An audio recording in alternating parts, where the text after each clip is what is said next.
তাহাজ্জুদের নামাজ যারা পড়বে তাদের মর্যাদা বাড়িয়ে দেয় কে? কারণ ওই মুহূর্তে আল্লাহ প্রথম আকাশে নেমে আসেন আর ডাকে আলা মিন মুস্তাগফিরিন আগফিরালা, কার ক্ষমা দরকার ক্ষমা চা, ক্ষমা করে দেব। আলা মিন মুস্তাকসিন আকসুলা, কার খাবারের দরকার পোশাকের দরকার চাও দিয়ে দেব। চাও, কার কি লাগবে চাও আমি দিয়ে দেব। এজন্য শেষ রাতের দোয়া আল্লাহ কবুল করে। ঘুমে অলসে আমাদের রাত কেটে যায়, সেজদা দেওয়ার সময় নাই। কখন প্রভুর দরবারে হাজিরা দেব, কখন সেজদা দেব? আল্লাহর হাবিব সাল্লাল্লাহু আলাইহি ওয়াসাল্লাম বললেন আকরাবু মা ইয়াকুনুল আবদু মির রাব্বিহি ওয়া হুয়া সাজিদ ফাকসিরু ফীহি দুআ। তোমরা যখন সেজদায় লুটিয়ে পড়ো তখন তোমরা আল্লাহর সবচাইতে কাছে চলে যাও। এজন্য ওই সময় বেশি বেশি আল্লাহর কাছে চেয়ে নাও। সুবহানাল্লাহ পড়েন। মনের যত আকুতি আছে, যত জ্বালা আছে, যত বেদনা সেজদায় পড়ে আল্লাহরে বলার দরকার আছে না নাই? কারণ কেউ যেটা শোনে না শোনে কে? পরীক্ষায় ভালো করতে চান সেজদায় লুটিয়ে পড়ে আল্লাহরে বলেন। নেককার স্ত্রী চান সেজদায় পড়ে আল্লাহরে বলেন। নেককার সন্তান চান সেজদায় লুটিয়ে পড়ে আল্লাহরে বলেন। বিসিএস পরীক্ষায় টিকতে চান সেজদায় লুটিয়ে পড়ে আল্লাহকে বলেন।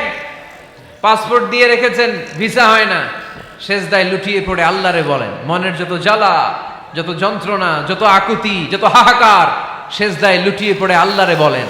কারণ আল্লাহর দরবার এমন দরবার, এই দরবার থেকে কেউ কোনোদিন খালি হাতে ফিরে না। চিল্লায় বলেন ঠিক কিনা?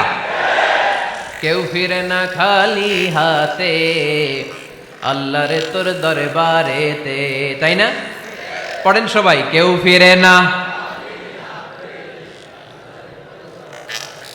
আকরাবু মা ইয়াকুনুল আবদু মির রাব্বিহি ওয়া হুয়া সাজিদ। বান্দা যখন সেজদায় লুটিয়ে পড়ে বান্দা আল্লাহর সবচাইতে কাছে চলে যায়। এই কথাটা মনে থাকবে আপনাদের সবার। আমরা কখন আল্লাহর সবচেয়ে কাছে যাই? আওয়াজ করে বলেন। যখন আমরা সেজদায় পড়ে থাকি। আপাত দৃষ্টিতে মনে হয় সেজদাটা যখন দেই জায়নামাজের উপরে আমার কপালটা পড়ে, সেজদাটা যখন দেই মসজিদের টাইলসের উপরে আমার সেজদাটা পড়ে, সেজদাটা যখন দেই মনে হয় যে মসজিদের কাপড়ের উপর আমার কপালটা পড়ে। কিন্তু বিশ্বনবী বলেন না, তোমার কপালটা আল্লাহর কুদরতি পায়ের উপরে পড়ে। আকরাবু মা ইয়াকুনুল আবদু মির রাব্বিহি ওয়া হুয়া সাজিদ। বান্দা যখন সেজদায় লুটিয়ে পড়ে বান্দা আল্লাহর সবচাইতে কাছে চলে যায়। তাহলে কোরআন আমাদেরকে জানালো, যদি আল্লাহর প্রিয় হতে চাও সেজদায় লুটিয়ে পড়ো। আল্লাহর প্রিয় হতে চাইলে কি করব? আওয়াজ করে বলেন কি করতে হবে? আল্লাহর হাবিব সাল্লাল্লাহু আলাইহি ওয়াসাল্লাম লম্বা সময় ধরে রাতে সেজদায় পড়ে থাকতেন। আল্লাহর হাবিব সাল্লাল্লাহু আলাইহি ওয়াসাল্লামের সাহাবারা সব সময় লম্বা লম্বা রুকু দিতেন, লম্বা লম্বা সেজদা দিতেন। কিন্তু আমরা রুকুর মধ্যে তাড়াহুড়ো করি, সেজদা দিতে যে তাড়াহুড়ো করি, এরকম আছে না নাই? নিমসার এলাকায় এরকম কেউ নাই আলহামদুলিল্লাহ। আপনারা তাড়াহুড়ো করেন? করবেন না আমার ভাইয়েরা। There is no rushing in salah. সালাতে তাড়াহুড়ো নেই। There is no hastiness in salah. সালাতে কোনো তাড়াহুড়ো নেই। সল্লু সালাতান মুআদ্দি'। এমন ভাবে নামাজে দাঁড়াবেন মনে করবেন এটাই হতে পারে আমার জীবনের শেষ নামাজ, ঠিক কি না? পারফর্ম দ্য সালাহ as if this is your last and final prayer. এমন ভাবে মুসল্লায় দাঁড়ান মনে করেন এটাই হতে পারে জীবনের শেষ নামাজ। This is my last chance. এখন বাজে 3:30। কেউ যদি বলে আসরের যে নামাজটা পড়বেন এটাই আপনার জীবনের শেষ নামাজ, ওই নামাজ আপনি তাড়াহুড়া করবেন? কথা বলেন। আরে কাঁদতে কাঁদতে আপনি শেষ। এত সুন্দর ওযু বানাবেন, এত সুন্দর আতর মেখে যায় নামাজ বিছিয়ে পাঞ্জাবিটা পরে আপনি নামাজে দাঁড়াবেন। রুকুতে কি সুন্দর রুকু করবেন, লম্বা সময় সেজদা করে চোখের পানি দিয়ে তো সেদিন আপনার জায়নামাজ আপনি ভিজিয়ে দিবেন, ঠিক কিনা? কেন এমনটা করবেন? কারণ আপনি জেনে গিয়েছেন এটাই আমার শেষ নামাজ, তাই না? তো প্রতিটা নামাজের সময় এই জিনিসটা ভাবলে সমস্যা কোথায়? আমরা যে আরো আধা ঘন্টা এখানকার সবাই বেঁচে থাকবো কোনো গ্যারান্টি আছে? আরো 10 মিনিট হায়াত পাবো, গ্যারান্টি? 5 মিনিট, 2 মিনিট, শ্বাস যেটা নিলাম ব্রেথ ইন করলাম এটার ব্রেথ আউট করতে পারবো, কোনো গ্যারান্টি আছে? তো প্রতিটা সালাতের মুসল্লায় যখন দাঁড়াই এই চিন্তাটা আমাদের মাথায় আসে না কেন যে এটাই আমার শেষ নামাজ? সল্লু সালাতান মুআদ্দি'। আমার প্রিয় কুমিল্লাবাসী ভাইয়েরা, যখনই নামাজে আমরা দাঁড়াবো আমরা ভাববো হতে পারে এটাই আমার জীবনের শেষ নামাজ। এটাই জীবনের, ভাবা যাবে? আর লম্বা চূড়া রুকু করবেন, লম্বা সেজদা করবেন, রুকুতে পিঠটা সোজা রাখবেন। আল্লাহর হাবিব সাল্লাল্লাহু আলাইহি ওয়াসাল্লাম যখন রুকু করতেন পিঠটা থাকতো স্ট্রেট ফরওয়ার্ড, বাঁকাও না উঁচুও না, ওয়াকানা বাইনা যালিক, সাহাবারা বলতেন আল্লাহর হাবিব সাল্লাল্লাহু আলাইহি ওয়াসাল্লামের রুকুর পিঠের উপরে পানি ভর্তি কোনো গ্লাস রেখে দিলে গ্লাসটাও কাঁপবে না, পানিটাও পড়বে না। তার মানে বাঁকা ছিল পিঠ, তাই না? কি ছিল? সোজা। আবার আল্লাহর হাবিব সাল্লাল্লাহু আলাইহি ওয়াসাল্লাম বললেন সবচেয়ে বড় চোর যে নামাজে চুরি করে। সাহাবারা বললেন কাইফা ইয়াসরিকু ফিস সালাহ, নামাজে কেমনে চুরি করে? আল্লাহর হাবিব সাল্লাল্লাহু আলাইহি ওয়াসাল্লাম বললেন ইয়াসরিকু ফি রুকুইহি ওয়া সুজুদিহি, রুকু সেজদায় চুরি করে। এরকম নামাজ চোর আছে না নাই? রুকু থেকে সোজা হয়ে দাঁড়িয়ে কয়েক সেকেন্ড আপনি রিল্যাক্স করবেন। প্রথম সেজদা দিয়ে আপনি সোজা হয়ে বসে কয়েক সেকেন্ড রিল্যাক্স করবেন। কি করবেন? রিল্যাক্স। আওয়াজ করে পড়েন সবাই, রিল্যাক্স। নামাজে তাড়াহুড়ো নাই, সালাত হচ্ছে মেডিটেশন, রিল্যাক্স। এক সেজদা দিয়ে বসে আপনি রিল্যাক্স করবেন ধীরস্থির ভাবে, এরপরে দ্বিতীয় সেজদায় যাবেন। অনেকে সেজদা প্রথমটা দিয়ে কোন রকম মাথাটা তুইলেই আবার সেজদায় দৌড় মারে, আছে না নাই? রুকু থেকে স্ট্রেট ফরওয়ার্ড দাঁড়ানোর কথা, দাঁড়িয়ে 1-2 সেকেন্ড রিল্যাক্স করার কথা, ওইটা না করে রুকু থেকে কোন রকম মাথা তুলেই আবার সেজদায় দৌড় মারে, এরকম ডাকাত আছে না নাই? এরাই সালাত চোর। আমরা যেন নামাজ চোরের খাতায় নিজেদের নাম না তুলি, আমরা যেন বেশি বেশি আল্লাহর সেজদা দেই। তাহলে কোরআন আমাদেরকে জানালো আমরা যদি আল্লাহর কাছে যেতে চাই কি করতে হবে? বইলা গেছি? খাইয়া ফেলাইছি? আওয়াজ করে বলেন কি করবেন? আল্লাহর হাবিব সাল্লাল্লাহু আলাইহি ওয়াসাল্লাম সব সময় লম্বা লম্বা সেজদায় পড়ে থাকতেন। আল্লাহর নবীর সাহাবারা সব সময় লম্বা লম্বা সেজদায় পড়ে থাকতেন। আল্লাহ বলেন তারাহুম রুকআন সুজদা, আপনি দেখবেন আল্লাহর নবীর সাহাবারা আবু বকর, ওমর, উসমান, আলী রাদিয়াল্লাহু তাআলা আনহুম আজমাইন, তাদের স্বভাব ছিল বিপদে পড়লেই লম্বা লম্বা সেজদায় পড়ে যেতে। এক সাহাবী এসে বললেন ইয়া রাসূলুল্লাহ আল্লিমনি আমালান ইযা আমিলতুহু ইউদখিলুনিল জান্নাহ, আপনি আমার এমন একটা আমল শিখায়া দেন যে আমল করলে আল্লাহ আমারে জান্নাতে ঢুকায় দিবে। আল্লাহর হাবিব সাল্লাল্লাহু আলাইহি ওয়াসাল্লাম বললেন আলাইকা বিকাসরাতিস সুজুদ, তোমার উচিত বেশি বেশি আল্লাহর জন্য সেজদায় লুটিয়ে পড়া। বেশি বেশি সেজদায় লুটিয়ে পড়লে ওই সেজদাকারীর জন্য জান্নাতকে ওয়াজিব করে দেয় কে? কিয়ামতের ময়দানে আল্লাহ বলবেন ও আমার বান্দারা আমারে সেজদা দিয়ে দেখা, কারা কারা দুনিয়াতে সেজদা দিয়েছিলি, আজকে এই কিয়ামতের ময়দানে আমারে সেজদা দিয়ে দেখা। আমরা যারা দুনিয়ার বুকে সেজদা দিয়েছি আমরা আল্লাহু আকবার বলে সেজদায় লুটিয়ে পড়ব, আলহামদুলিল্লাহ পড়েন। আর যারা দুনিয়ার বুকে সেজদা দেয় নাই, মসজিদে যায় নাই, সেজদাকারীদের সাথে আন্দোলন করে নাই, তারা সেদিন অনেক চেষ্টা করেও তাদের পিঠটারে বাঁকা করতে পারবে না। তাদের পিঠটারে সেই দিন লোহার মতো শক্ত করে দিবে কে? ইয়াউমা ইউকশাফু আন সাকিন ওয়া ইউদআউনা ইলাস সুজুদি ফালা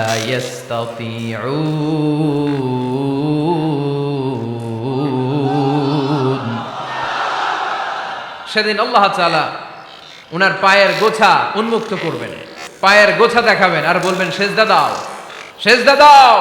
কারা দুনিয়াতে সেজদা দিয়েছো এখনই টের পাওয়া যাবে। আমরা আল্লাহু আকবার বলে সেজদায় লুটিয়ে পড়ব, কিন্তু যারা দুনিয়ায় সেজদা দেয় নাই এরা অনেক চেষ্টা করো পিঠটারে বাঁকাই করতে পারবে না, সেজদাতে দূরের কথা, এদের পিঠটারে লোহার রডের মতো শক্ত করে দিবে কে? এই দুনিয়াতে আমরা খালি চোখে যা দেখি সব কিছু সেজদা করে কারে? সূরার রহমানে আল্লাহ বললেন ওয়ান নাজমু ওয়াশ-শাজারু ইয়াসজুদান, আকাশের তারকারাজি আর জমিনের বৃক্ষরাজি সব কিছু সেজদা দেয় একজন রে, তিনি কে? আকাশের তারাগুলো সেজদা দেয় কারে? এই গাছপালাগুলো সেজদা দেয় কারে? দেখছেন কোনোদিন? দেখেন নাই? ওই চোখ আমাদের নাই তাই আমরা দেখি না। এই পৃথিবীর সব কিছু জিকির করে আল্লাহ, কিন্তু এই কান আমাদের নাই, এজন্য আমাদের কান দিয়ে আমরা শুনি না। রব্বুল আলামিন বলেন ওয়া ইম মিন শাইইন ইল্লা ইউসাব্বিহু বিহামদিহি ওয়ালাকিন লা তাফকাহুনা তাসবিহাহুম। নবমণ্ডল ভূমণ্ডল যেখানেই যেটা থাকে না সব কিছু জিকির করে কার? এই যে আকাশের পাখিগুলো উড়ে বেড়ায়, পাখিগুলো জিকির করে কার? নদী নালা জিকির করে কার? সাগর মহাসাগর জিকির করে কার? পাখিরা যায় উড়ে যায় আকাশের ওই নীলিমায় নদীরা যায় ছুটে যায় সাগরের ওই মোহনায়। পাখ পাখালি আর সাগর নদী, পাখ পাখালি আর সাগর নদী, কার গুণগান গায়। আল্লাহু আল্লাহ আল্লাহু আল্লাহ আল্লাহর গুণগান গায়। সবাই পড়েন আল্লাহু আল্লাহ আল্লাহু আল্লাহ আল্লাহর গুণগান গায়। সুবহানাল্লাহ পড়েন। ওয়া ইম মিন শাইইন ইল্লা ইউসাব্বিহু বিহামদিহি ওয়ালাকিন লা তাফকাহুনা তাসবিহাহুম। পৃথিবীতে যা দেখো খালি চোখে সব কিছু আল্লাহর তাসবিহ পড়ে, সব আল্লাহর জিকির করে, সব আল্লাহর সিজদা দেয়। One নাজমু wash শাজারু ইয়াসজুদান। আকাশের তারা, দুনিয়ার বৃক্ষরাজি সিজদা দেয় একটা সত্তাকে, তিনি কে? অস্ট্রেলিয়ায় একটা শহর আছে সিডনি, সিডনিতে একটা জঙ্গল আছে, ওই জঙ্গলে একটা গাছ মানুষের মতো করে টু দ্য ডাইরেকশন অফ কিবলা, কেবলামুখী হয়ে এখনো রুকু দিয়ে আছে। সুবহানাল্লাহ পড়তে পারলেন না আওয়াজ করে? অনেক ক্যালেন্ডারে ছবিটা দেখা যায়, পেপার কাটিং আমি দেখেছি। একেবারে মানুষের মতো গাছটা, এটা এমনভাবে বড় হয়েছে, এটা বড় হয়ে এমনভাবে বেন্ড করেছে, মাথাটা বাঁকা হয়ে টু দ্য ডাইরেকশন অফ কিবলা, কেবলামুখী হয়ে রুকু করে আছে। অনেক গাছ আছে সেজদা করে আছে। গোটা বিশ্বের যা কিছু দেখা যায় সব কিছু সেজদায় লুটিয়ে পড়ে কার জন্যে? সব কিছু জিকির করে কার? ওই কান আমাদের নাই তাই আমরা শুনি না, ওই চোখ আমাদের নাই তাই আমরা দেখি না, কিন্তু মহাবিশ্বের সব কিছু সেজদা করে কারে? এজন্য আমরাও সেজদা করতে চাই একজনকে। চিল্লায় বলেন তিনি কে? আমরা মসজিদে একটা সেজদা দেব, আবার মাজারে যে আরেকটা দেব। হ্যাঁ, সমস্যা কি? সব জায়গায় দিলাম, মসজিদেও কিছু দিলাম, মাজারেও কিছু দিলাম। কুমিল্লার ভাইয়েরা আওয়াজ করে উত্তর দাও, মুসলমান সেজদায় কোনো ভাগাভাগি চলে? আল্লাহর রাজত্বে কোনো ভাগাভাগি আছে? সেজদা চলবে একজনের জন্য, তিনি কে? কোনো ভণ্ডামির সাথে ইসলামের কোনো সম্পর্ক, ভণ্ডামির সাথে কোরআনের কোনো সম্পর্ক। ভণ্ডদের ভালো হওয়ার সুযোগ এখনো আছে না নাই? আজকের এই লাখো জনতার মাহফিল থেকে আমরা তাদেরকে উদাত্ত আহ্বান জানাই, ভণ্ডামি ছেড়ে দেন, ভালো হয়ে যান। ভালো হইতে পয়সা লাগে না। দোদেল বান্দা কালমা চোর, না পায় শ্মশান না পায় ঘোর, দিন থাকিতে আয়রে পথে ছাইড়া দে ভণ্ডামি, ভণ্ডামি ভণ্ডামি ভণ্ডামি, ছাইড়া দে ভণ্ডামি। ঠিক কিনা? নামাজ কালাম পড়ে না, ইবলিশ শয়তানের নানা। এরকম আছে? নামাজ টামাজ নাই, লাল শালু গায়ে দেয়া, গোসল করে না, মাথার চুল দাড়িতে জট পাকানো, বছরে গোসল করে একবার, বছরের একবার ওই গোসলের পানি মুরিদরা খাইয়া সব শেষ। এরকম আছে না নাই? এই অপরিচ্ছন্নতার সাথে, এই নোংরামির সাথে, এই মেন্টালি ডিসঅর্ডারের সাথে পরিচ্ছন্ন ইসলামের কোনো সম্পর্ক আছে? নামাজ কালাম পড়ে না, ইবলিশ শয়তানের নানা, ধর্মের একখান খুঁটি ধইরা কয়দিন করবা হয়রানি, ভণ্ডামি ভণ্ডামি ভণ্ডামি, ছাইড়া দে ভণ্ডামি। ঠিক কিনা? দোদেল বান্দা কালমা চোর, না পায় শ্মশান না পায় ঘোর, দিন থাকিতে আয়রে পথে ছাইড়া দে ভণ্ডামি, ভণ্ডামি ভণ্ডামি ভণ্ডামি, ছাইড়া দে ভণ্ডামি। আওয়াজ তুলে বলেন ঠিক কিনা? কোন ভণ্ডামির সাথে আমাদের সম্পর্ক আছে? এই কপালটারে সৃষ্টি করেছে কে? আমার দেহটারে তৈরি করেছে কে? আমার এই কপাল দিয়ে সেজদা পাওয়ার উপযুক্ত একটাই সত্তা, চিল্লায় বলো মুসলমান, তিনি কে? মনে থাকবে? আল্লাহ ছাড়া অন্য জায়গায় সেজদা দিবেন? মাজারে সেজদা দিবেন? বাজারে সেজদা দিবেন? সেজদা দিবেন কারে? সেজদা দিলেই লাভ, সেজদা দিলেই। তাহলে কোরআন আমাদেরকে শেখালো ওয়াসজুদ ওয়াক্তারিব, prostrate and be closer to me. তোমরা না আল্লাহর কাছে যেতে চাও, কাফেরদের অন্তর্ভুক্ত হলো, জাহান্নামীদের সর্দার হলো। কয়টা সেজদার আদেশ? আওয়াজ করে বলেন, কয়টা সেজদার আদেশ অমান্য করছে? সেজদা কয়টা দেয় নাই? আপনি দেন নাই কয়টা? হ্যাঁ, আমরা দেই নাই কয়টা? এক সেজদা না দিয়া জাহান্নামীদের লিডার। আমরা সেজদা মিস করছি কয়টা? কয়টা? মুসলমান সেজদায় লুটিয়ে পড়তে হবে একজনের খুশির জন্য, তিনি কে? তাহলে কোরআনকে যে প্রশ্ন করেছি, কোরআন সব উত্তর দিয়ে ফেললো। কোরআন আমাদেরকে জানিয়ে দিল, তোমরা সবাই আল্লাহর নৈকট্যপ্রাপ্ত বান্দা হতে চাও, আল্লাহর কাছের বান্দা হতে চাও, তাহলে ওয়াসজুদ, কি করো? সবাই বলে নাই, আওয়াজ করে বলো মুসলমান, ওয়াসজুদ মানে কি? সেজদা করো। সেজদা করলেই আল্লাহর কাছে যাওয়া যায়। মনের যত জ্বালা যন্ত্রণা দুঃখ ব্যথা আপনি সেজদায় পড়ে আল্লাহরে বলেন। কোনো ভায়া লাগবে না, কোনো মিডিয়া লাগে না, কোনো সিরিয়াল লাগে না, কোনো অ্যাপয়েন্টমেন্ট লাগে না। ডাকতে দেরি, ডাকে সাড়া দিতে দেরি হয় না। তাহলে কোরআনের আলোকে আজকে আমরা জেনে গেলাম আল্লাহর কাছে যেতে হলে সেজদায় লুটিয়ে পড়তে হয়। এবার আমরা সুন্নাহর আলোকে জানার চেষ্টা করব কি করে আল্লাহর কাছে যেতে হয়। শুনবেন? কষ্ট হচ্ছে নাকি আপনাদের? সুন্নাহকে যদি আমরা জিজ্ঞেস করি, বিশ্বনবী রেখে যাওয়া সুন্নাতে যদি আমরা একটু তালাশ করি, একটু স্ক্যানিং করি, একটু চোখ গোলাই, তাহলে সুন্নাহ আমাদেরকে বলে বেশি বেশি নফল ইবাদত করো আর আল্লাহর নৈকট্য হাসিল করো। সুবহানাল্লাহ পড়বেন না? কোরআন বলেছে সেজদায় লুটিয়ে পড়ো। যা যা বললাম আমি ওঠার আগে জিজ্ঞেস করে আবার শুনে যাব, কারণ আমি মনে করি এটা ক্লাস। এটা কি ক্লাসে পড়া দেওয়া নেওয়া আছে না নাই? এতক্ষণ পড়ানোর পরে জিজ্ঞেস করার দরকার আছে না নাই? কোরআন বলছে কি আর সুন্নাহ কি বলে? নফল ইবাদত। আওয়াজ করে বলতে হবে, সুন্নাহ কি বলে? বুখারীর বর্ণনা, আল্লাহর হাবিব সাল্লাল্লাহু আলাইহি ওয়াসাল্লাম বলেন, মা ইয়াজালু আবদি ইয়াতাকাররাবু ইলাইয়া বিন-নওয়াফিল, বান্দা যত বেশি নফল ইবাদত করতে থাকে, করতে করতে করতে করতে বান্দা আমার কাছের নৈকট্য প্রাপ্ত বান্দা হয়ে যায়। হাত্তা উহিব্বাহু, এরপর আমি আমার বান্দারে এত ভালোবাসি, কুনতু সামআহুল্লাযী ইয়াসমাউ বিহি, বান্দা যখন শুনে সে তার নিজের কান দিয়ে শুনে না, আমি আল্লাহর কানে শুনে। কুনতু বাসারাহুল্লাযী ইউবসিরু বিহি, বান্দা যখন দেখে নিজের চোখে দেখে না, আমি আল্লাহর চোখে দেখে। ওয়ায়াদাহুল্লাতী ইয়াবতিশু বিহা, বান্দা যখন কিছু ধরে বান্দার হাতে ধরে না, আমি আল্লাহর হাতে ধরে। ওয়ারিজলাহুল্লাতী ইয়ামশি বিহা, বান্দা যখন হেঁটে যায় ওর নিজের পায়ে হাঁটে না, কেমন যেন আমি আল্লাহর পায়ে হাঁটে। আওয়াজ করে বলতে হবে আল্লাহু আকবার। মানে আল্লাহ বুঝাতে চাইলেন আমি তখন তার কান হয়ে যাই, আমি তখন তার চোখ হয়ে যাই, আমি তখন তার হাত হয়ে যাই, আমি তখন তার পা হয়ে যাই। আমার আর তার মাঝে আর কোনো ফারাক থাকে না, সে আমার একেবারে নিকটে চলে আসে। আওয়াজ করে পড়েন সুবহানাল্লাহ। এজন্য বিশ্বনবী সাল্লাল্লাহু আলাইহি ওয়াসাল্লাম বদরের প্রান্তরে তলোয়ার নাই, ঘোড়া নাই, ওট নাই, সৈন্য সামন্ত নাই, না খেয়ে হাড্ডি সারা ৩১৩ জন মুসলমানকে নিয়ে আল্লাহর উপর ভরসা করে বদরের প্রান্তরে দাঁড়ালেন। আর ওইদিকে কাফেরদের সৈন্যবাহিনী ছিল ১,০০০। কয় হাজার? মুসলমান কয়জন? মাত্র ৩১৩ জন। ওদের কাছে অস্ত্র শস্ত্রে সজ্জিত সেনাবাহিনী। বিশ্বনবীর ৩১৩ জনের কাছে তলোয়ার নাই, ঘোড়া নাই, কিচ্ছু নাই।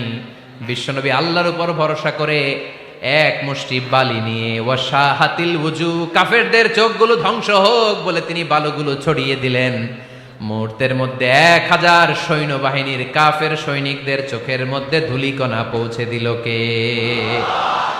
আল্লাহর হাবিব সাল্লাল্লাহু আলাইহি ওয়াসাল্লাম বদরের প্রান্তর থেকে এক মুষ্টি বালু নিয়ে বললেন শাহাতিল ওযু, বলে তিনি বালু ছুড়ে মারলেন। ১,০০০ সৈন্যবাহিনীর চোখের মধ্যে বালু ছড়াই দিছে কে? বুঝে শুনে উত্তর দিয়েন। এখানে ১,০০০ লোক দাঁড়ানো, আমি বালু নিলাম, গায়ের যত জোর আছে সবার চোখের দিকে মারলাম। ১,০০০ জনের চোখের ভিতরে ঢুকবে? সর্বোচ্চ ৫ জন, বেশি হইলে ১০ জন, তার চেয়ে বেশি হইলে ২০ জন, বেশি হইলে ৫০ জন। বুঝে শুনে উত্তর দিয়েন। আমার মুষ্টিবদ্ধ বালু ছুঁড়ে মারলে ১,০০০ মানুষের চোখের মধ্যে পড়বে? আওয়াজ করে বলেন পড়বে। এজন্য আল্লাহ বলেন নবী ওটা তুমি মারো নাই, ওটা আমি মারছি। সুবহানাল্লাহ নাই? আল্লাহ বিশ্বনবীরে ডেকে বলেন ওমা রামাইতা ইয রামাইতা ওয়ালাকিন্নাল্লাহা রামা। নবী হে, বালু তুমি ঠিকই তোমার হাতে নিয়েছো, কিন্তু আমি আল্লাহ নিজ দায়িত্বে ১,০০০ কাফেরের চোখের ভেতরে বালুগুলো পৌঁছে দিয়েছি। তাহলে বান্দা যখন নফল ইবাদত করে তখন বান্দার হাত আর বান্দার হাত থাকে না, ওইখানে আল্লাহর হাত যুক্ত হয়ে যায়। বান্দার পা থাকে না, সেখানে আল্লাহর পা যুক্ত হয়ে যায়। বান্দা যখন দেখে নিজ চোখে দেখে না, আল্লাহর দৃষ্টিশক্তি সেখানে যুক্ত হয়ে যায়। চিল্লায় বলেন ঠিক কিনা? এজন্য নফল ইবাদত করতে রাজি আছেন তো? সুনানে তিরমিজির বর্ণনায় আল্লাহর হাবিব সাল্লাল্লাহু আলাইহি ওয়াসাল্লাম বললেন, হাদিসে কুদসি, কিয়ামতের দিন বান্দার যখন ফরজে ঘাটতি হবে, কিসে ঘাটতি হবে? ফরজে। আল্লাহ পাক বলবেন, উনজুরু হাল্লি আবদি মিন তাতাওয়ু, ও ফেরেশতারা দেখো তো আমার বান্দা নফল করছে কিনা। ফরজে যেহেতু তার ঘাটতি, দেখো তো আমার বান্দার কোনো নফল ইবাদত আছে কিনা। ফেরেশতারা বলবে আছে। আল্লাহ বলবেন, তাহলে ফরজগুলার যেহেতু ঘাটতি, নফল থেকে কিছু এনে ফরজে বসায় দিয়ে ওগুলোর ফরজ বানায় দাও। এজন্য নফল ইবাদতের দরকার আছে না নাই? ফরজ তো করাই লাগবে, এটা কম্পালসারি, এটার মাফ নাই, এটা অব্লিগেটরি। নফল করে আল্লাহর কাছে যাওয়া যায়, নফল হচ্ছে ওভারটাইম। নফল ইবাদত কেমন? আওয়াজ করে বলেন। তাহলে কোরআনের আলোকে আমরা জানলাম যে আল্লাহর কাছে যেতে হলে কি করতে হয়? সেজদা দিতে হয়। আর সুন্নাহর আলোকে আমরা জানলাম আল্লাহর কাছে যেতে হলে কি করার মাধ্যমে কাছে যেতে হয়? আওয়াজ করে বলেন। নফল ইবাদত করতে রাজি আছেন সবাই? সবচাইতে শ্রেষ্ঠ নফল ইবাদত হচ্ছে কোরআনের তেলাওয়াত, ঠিক কি না? আল্লাহর হাবিব সাল্লাল্লাহু আলাইহি ওয়াসাল্লাম বললেন, নফল ইবাদতের মাধ্যমে আল্লাহর কাছে যেতে চাও, নৈকট্যপ্রাপ্ত বান্দা হতে চাও, আফদলুল ইবাদাতি তিলাওয়াতুল কোরআন। সবচাইতে যত নফল ইবাদতের লিস্ট হতে পারে, এই লিস্টে র্যাঙ্কিং এ 1 নাম্বার থাকবে কোরআনের তেলাওয়াত। এই কোরআন তেলাওয়াত করতে রাজি আছেন তো? আমার হাতে যে কিতাবটার নাম কি? সবাই বলতে পারেন নাই? আওয়াজ করে বলেন তো, কিতাবটার নাম? এই কিতাবে ভুল আছে? সন্দেহ আছে? সংশয় আছে? এটা আলোর পথ দেখায়। এই কিতাব মানুষকে মানুষের মতো মানুষ বানায়, ঠিক কিনা? গরুর পেট থেকে বেরোলে ওটা গরু, ছাগলের পেট থেকে বেরোলে ওটা ছাগল হয়, মানুষের পেট থেকে বেরোলে ওটা মানুষ হয় না, ওটার মানুষ বানাইতে হয়। মানুষ বানানোর জন্য কোরআন পড়ার দরকার আছে না নাই? তাহলে নফল ইবাদত করে আমরা আল্লাহর নৈকট্য পেতে চাই। 1 নাম্বার যে ইবাদতের কথা আপনাদেরকে শোনালাম সেটা হচ্ছে কোরআনের তেলাওয়াত। রাজি আছেন সবাই? ফজরের পরেই এই নিমসার এলাকায়, এই কুমিল্লা এলাকায় কোরআনের সুমধুর বাণীতে আমাদের গ্রামগুলো মুখরিত থাকতে হবে। আওয়াজ করে বলেন ঠিক কিনা? একটা সময় ছিল আমার বাংলার ৬৮,০০০ গ্রাম থেকে ফজরের পর কোরআনের ধ্বনি শোনা যেত। ৬৮,০০০ গ্রাম থেকে, মক্তবগুলো থেকে আল্লাহর বাণী শোনা যেত। কিন্তু এখন নানা ষড়যন্ত্রের কবলে পড়ে আমাদের মক্তব বন্ধ হচ্ছে, আমাদের কোরআন তেলাওয়াত থেমে যাচ্ছে। কোরআনের তেলাওয়াত কশিনকালেও থামায় দেওয়া যাবে না। চিল্লায় বলেন ঠিক কিনা? রোজ সকালে শুনতাম আগে আল কোরআনের বাণী রে, আল কোরআনের বাণী। এখন শুনি সারে গামার দীপ্ত ফ্যান ফেনানি।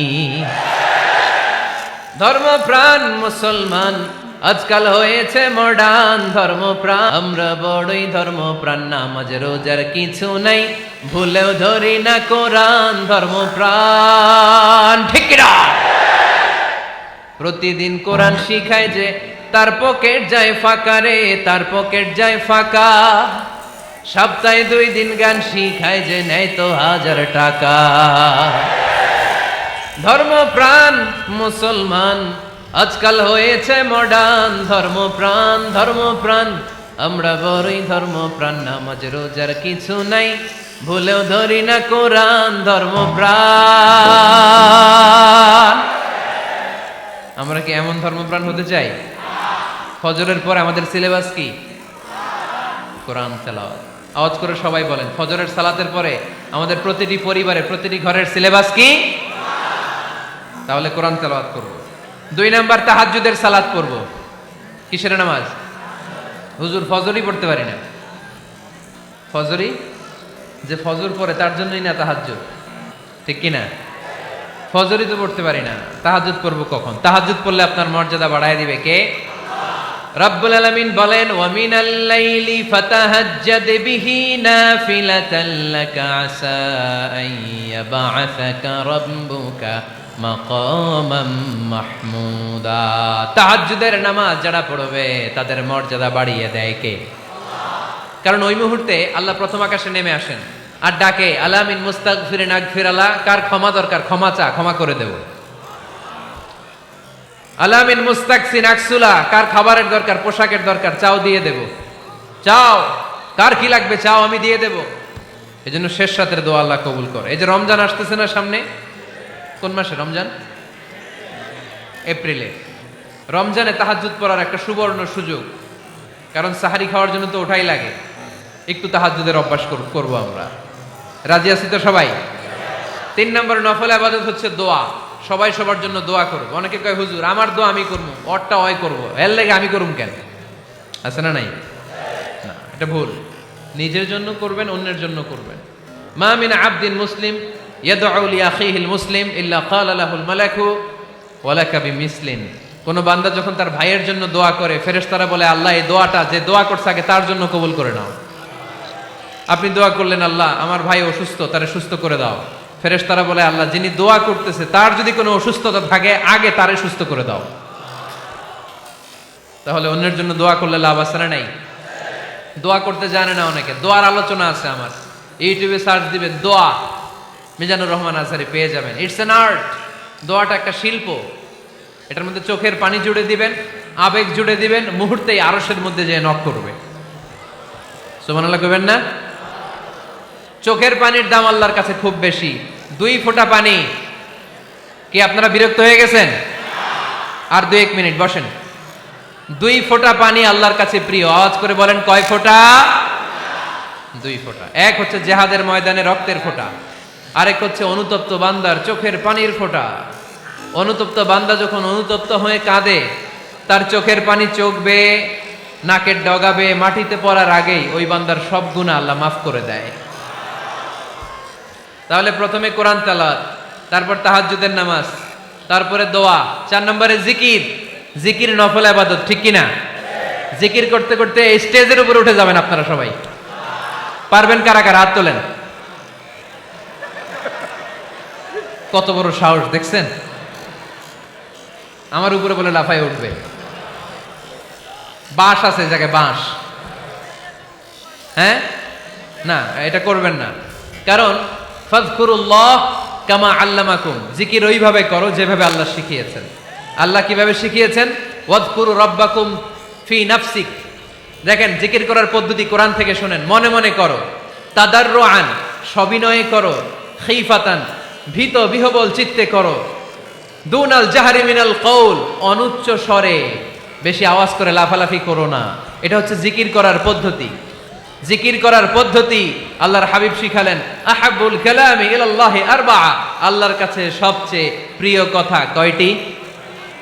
1 নাম্বার সুবহানাল্লাহ, 2 নাম্বার আলহামদুলিল্লাহ, 3 নাম্বার লা ইলাহা ইল্লাল্লাহ, 4 নাম্বার আল্লাহু আকবার। এর চেয়ে শ্রেষ্ঠ জিকির আর হতে পারে? আবার আল্লাহর হাবিব সাল্লাল্লাহু আলাইহি ওয়াসাল্লাম বললেন, মান ক্বালা লা ইলাহা ইল্লাল্লাহ দাখালাল জান্নাহ, একবার লা ইলাহা বলে যে মরতে পারবে তার জন্য জান্নাত ওয়াজিব করে দিবে কে? আল্লাহ। এই জিকিরগুলো করবেন হাতের গিড়ায়। আঙ্গুলের গিড়া আছে না? ডান হাত তোলেন তো, এরকম গিড়াগুলো দেখান তো আমারে। এইভাবে সুবহানাল্লাহ সুবহানাল্লাহ সুবহানাল্লাহ, এটা সুন্নাত। পারা যাবে? আব্দুল্লাহ ইবনে আমর ইবনে আল-আস বলেন, রাআইতু রাসূলুল্লাহি সাল্লাল্লাহু আলাইহি ওয়াসাল্লাম ইয়াকিদু তাসবিহা বিয়ামিনি, আমি নিজ চোখে আল্লাহ রাসূল সাল্লাল্লাহু আলাইহি ওয়াসাল্লামকে ডান হাতের গিড়াতে এরকম তাসবিহ পড়তে দেখেছি। সুবহানাল্লাহ পড়েন। নীরবে নিঃশব্দে জিকির করবেন। হ্যাঁ, এটা ঠিক। তালিমের জন্য একটু আওয়াজ করে প্রয়োজনে মাঝে মাঝে জিকির করা যায়। যেমন এইভাবে পড়েন, সুবহানাল্লাহ আলহামদুলিল্লাহ লা ইলাহা ইল্লাল্লাহ সুবহানাল্লাহ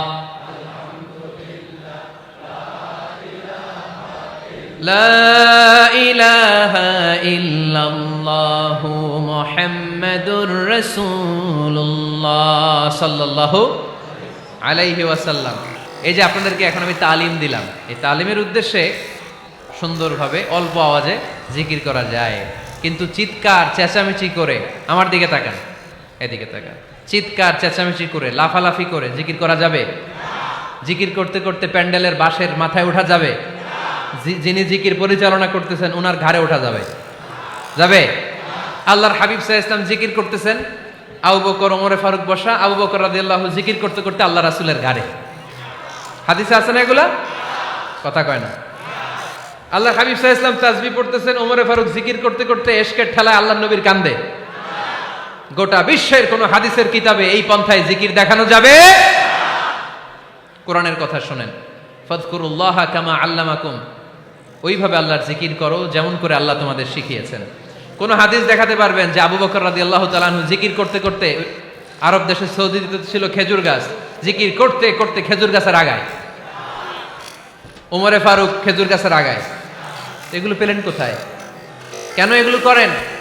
আল্লাহর হাবিব সাল্লাল্লাহু আলাইহি ওয়াসাল্লাম না, আল্লাহর হাবিব সাল্লাল্লাহু আলাইহি ওয়াসাল্লাম যেভাবে জিকির শিখিয়েছেন আমরা ওইভাবে করব। বরকত দিবে কে?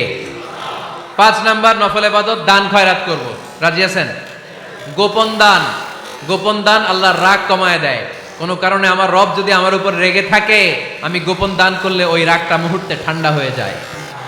আল্লাকা সিররুন ইনদাল্লাহ বাইনাকা আনতা ওয়া বাইনাল্লাহ, আল্লাকা সাদাকাতুন তাখফা লা ইয়ালামুহা ইল্লাল্লাহ, আল্লাকা সিররুন ইনদাল্লাহ বাইনাকা আনতা ওয়া বাইনাল্লাহ, আল্লাকা সাদাকাতুন তাখফা লা ইয়ালামুহা ইল্লাল্লাহ। সুবহানাল্লাহ পড়েন।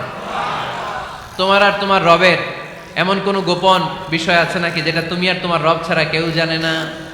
তুমি জীবনে এরকম গোপন দান করছো নাকি যেটা আল্লাহ ছাড়া কেউ দেখেনি? ওই দানটা আল্লাহ পছন্দ করে। সর্বশেষ কথা বলি, শেষ কথা, মানুষকে খাওয়াবেন। মানুষকে কি করবেন? খাওয়ানোর চেয়ে ভালো নফল ইবাদত আছে? কি করবেন? খাইবেন। কি করবেন? খাওয়াতে রাজি আছেন তো?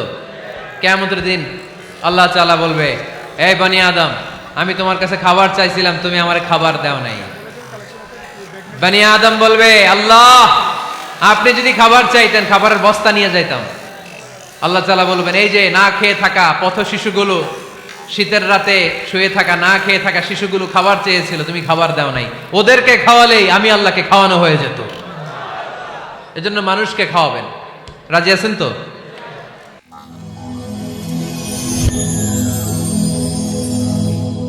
Rose TV 24.